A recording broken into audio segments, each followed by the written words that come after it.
Hello students, how are you all? I hope you all are safe. Okay, और जितना हो सके as possible stay at home. ठीक है. So let's start our today's class. As you all know that we are learning about chapter number 7, First World War. That is from history portion. We have learned so many things about First World War. I have told you so many things like time durations, groups and treaties. Now today we will talk about militarism. ठीक है. देखो, world war actual में क्या था. सारे सैनिक लोग, सारे देशों के सैनिक लोग मिलकर लड़े थे. ठीक है. तो उससे क्या हो गया था, सारे देशों में, सारी कंट्रीज़ में ना मिलिट्रिज्म, ये जिसको हिंदी में कहते हैं सैन्यवाद की फीलिंग्स स्टार्ट हो गई थी पूरी कंट्रीज़ में. जैसे कि पैट्रियटिज़म जो होता है या फिर देशभक्ति की भावनाएं होती हैं, ये सारी चीज़ें जो फीलिंग्स आती हैं वो देश से रिलेटेड होती है, ये सभी जानते हैं.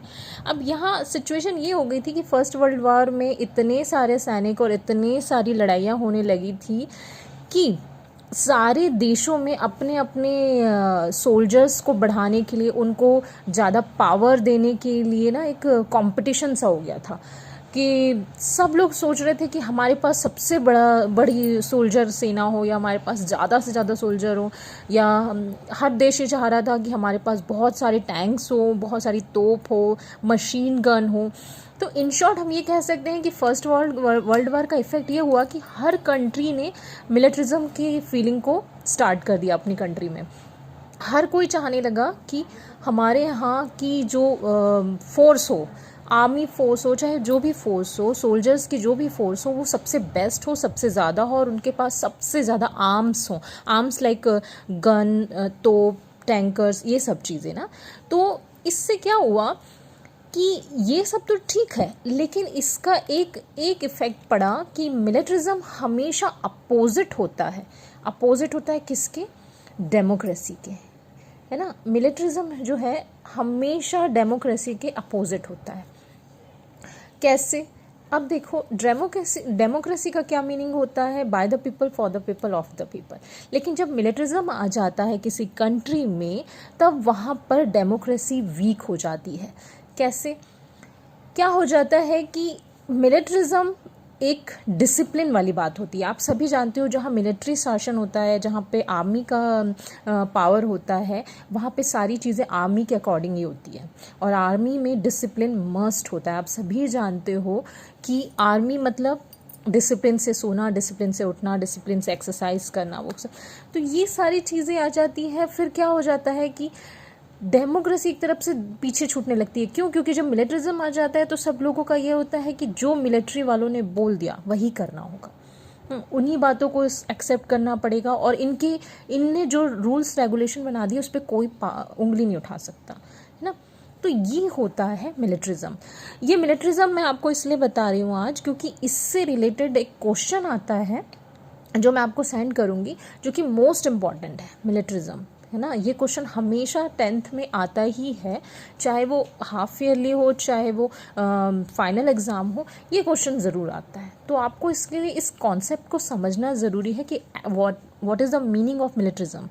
एक्चुअल में मिलिट्रिज्म एक फीलिंग होती है जो देश में आ जाती है अगर, तो उसका अपोजिशन होता है या उसका इफ़ेक्ट पड़ता है सीधे सीधे डेमोक्रेसी से. और जब मिलिट्रिज्म आ जाता है तो किसी भी कंट्री में 2 पार्ट्स हो जाते हैं, या कह सकते हैं कि मिलिट्रिज्म के ही 2 पार्ट्स होते हैं.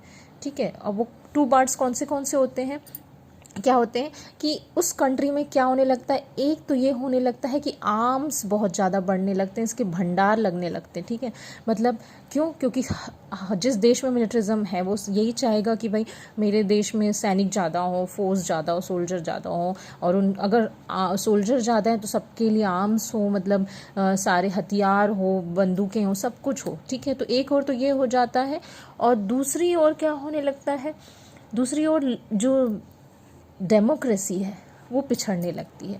अब लोगों को ये करना पड़ता है, मजबूरीवश बोलो, कि उनको जो भी मिलिट्री वालों ने बोल दिया उनको वो फॉलो करना ही पड़ेगा. ये मिलिट्रिज्म आया था फर्स्ट वर्ल्ड वॉर में. उसका इफ़ेक्ट ये पड़ा कि लोगों पे मिलिट्री वालों ने प्रेशराइज्ड करना स्टार्ट कर दिया था कि इन लोगों ने जो रूल्स बनाए हैं वही फॉलो करना है आपको. तो ये हुआ था वर्ल्ड वार में, ठीक है। अब वर्ल्ड वार से ही रिलेटेड हमको बहुत सारी चीज़ें देखनी है, जिसमें हम कुछ, मैं आपको पिक्चर्स दिखा रही हूँ जिसमें जो सोल्जर्स थे उन लोगों की लाइफ क्या हो गई थी, इतनी ज़्यादा बोलना चाहिए पिटीफुल हो गई थी, इतनी दयनीय हो गई थी कि आप लोग इमेजिन नहीं कर सकते हो। देखो ये जब भी यानी जब लड़ाई स्टार्ट होती थी तो क्या किया जाता था कि वहाँ के उस कंट्री के सैनिकों को ये ऐसे ट्रेंच में रखा जाता था ना, वी कॉल इट ट्रेंच। ये ऐसे गड्ढे बनाए जाते थे लाइक सुरंग टाइप के, टनल टाइप में के, और उन लोगों को वहीं रहना पड़ता था। दूसरी चीज़ जो ये सिचुएशन थी, ये बहुत ही ज़्यादा, आप लोग सुनोगे तो आपको भी लगेगा कि क्या वाकई में इंसानों के साथ इंसान ऐसा कर सकते हैं, ये कोई जानवर भी किसी के साथ ना करे, ऐसा सोल्जर्स के साथ किया गया था, ठीक है। ये एक अच्छी पिक्चर है ये, कि भाई ट्रेंच बनेगा तो ये अच्छी होगी। देखो हिंदी में लिखा भी है, ट्रेंच में जीवन का आदर्श क्षेत्र, मतलब ऐसी रहेगी भाई, सबको अच्छा मिलेगा, सब साफ सुथरा सब कुछ रहेगा। लेकिन एक्चुअल में क्या था, देखो आप खुद ही देख सकते हो ना। इसके बारे में मैं आपको अभी डिटेल में बताती हूँ। क्या हुआ कि ट्रेंच बनाए गए। अब यह सबसे पहले स्टार्ट करते हैं हम वर्ल्ड वार की जैसी घोषणा हुई, जैसी अनाउंसमेंट हुआ कि सारी कंट्रीज़ में वर्ल्ड वार हो रहा है, तो सारी कंट्रीज़ के लोगों ने क्या कर दिया, सोल्जर्स को बढ़ाने का काम स्टार्ट किया ना। मिलिट्रिज्म आ गया, सब लोग हमको जीतना है तो हमको मिलिट्रिज्म को लाना ही पड़ेगा, फीलिंग्स लानी पड़ेगी सब में। तो भैया मिलिट्रिज्म आ गया, सब लोगों ने सैनिकों की भर्ती स्टार्ट कर दी, ठीक है। अब ऐसी भर्ती स्टार्ट कर दी कि जिसमें जो बेचारे मजदूर थे, किसान थे, गरीब थे, उनके वहाँ के यूथ को ज़बरदस्ती मिलिट्री में शामिल करवा दिया गया, ज़बरदस्ती, उनका मन हो चाहे नहीं हो। और जितने अमीर लोग थे उन लोगों को अफसर बना दिया गया और इन सब लोगों को मजदूर टाइप में का सैनिक बना दिया गया।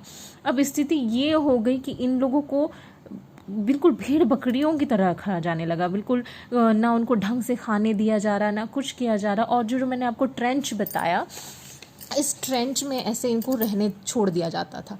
महीनों जब लड़ाई होती थी तो इन लोगों को सिर्फ इस ट्रेंच में रहना पड़ता था। अब आप सोचो, यहाँ पे लड़ाइयाँ होती थी तो बहुत लोग मरते थे, तो वो लोग मरे हुए भी यहीं पड़े हुए हैं, ठीक है।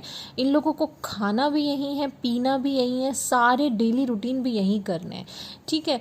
अब मरे हुए लोगों की बदबू, उससे बीमारियाँ, उस समय एंटीबायोटिक नहीं बना था, ठीक है, वो सब भी। और अगर इन लोगों को कुछ खरोंच लग गई है तो अब नॉर्मल ठीक हो जाते हैं, लेकिन ये ऐसी गंदगी वाली जगहों पे रह रहे थे कि इनके जो खरोच या चोट है वो भी जल्दी ठीक नहीं होती थी। दूसरा, अगर कोई कंट्री बम डाल देती थी तो इन लोगों के पास यानी रेडिएशन का इतना इफेक्ट पड़ता था कि इन लोगों में एक साइकोलॉजिकल प्रॉब्लम स्टार्ट हो गई थी, ये लोग पागल जैसे होने लगे थे। अभी भी जब उसका बात की जाती है तो कहा जाता है कि जो सैनिक बचकर वापस गए थे, वर्ल्ड वार से बचकर वापस गए, उनमें से बहुत सारे सैनिकों की मेंटल स्थिति अच्छी नहीं थी, स्टेबल नहीं थी, उन लोगों के दिमाग में वही भर दिया गया था। तो मतलब उनको एकदम कचरा कूड़े की तरह, इंसानों के जैसा तो उनके साथ बिहेव नहीं किया गया था। तो आप इमेजिन कर सकते हो कि इतने लोग, इतने सारे सोल्जर्स फर्स्ट वर्ल्ड वार में शामिल हुए, लेकिन उन लोगों के लिए कुछ नहीं किया गया था। अब यहाँ पर हमको, जैसे अभी तक हम बात कर रहे थे, तो इस बुक में एक फैक्ट बताया गया है कि जब फर्स्ट वर्ल्ड वार हुआ था तो ब्रिटेन की ओर से लगभग 13 लाख भारतीय सैनिक भी शामिल हुए थे। तो मैं आपको बोल रही थी ना कि इनडायरेक्टली इंडिया के भी सैनिकों को शामिल किया गया था, तो आप समझ सकते हो 13 लाख भारतीय सैनिकों को शामिल किया गया था। इनमें से 74,000 लोग मारे गए थे।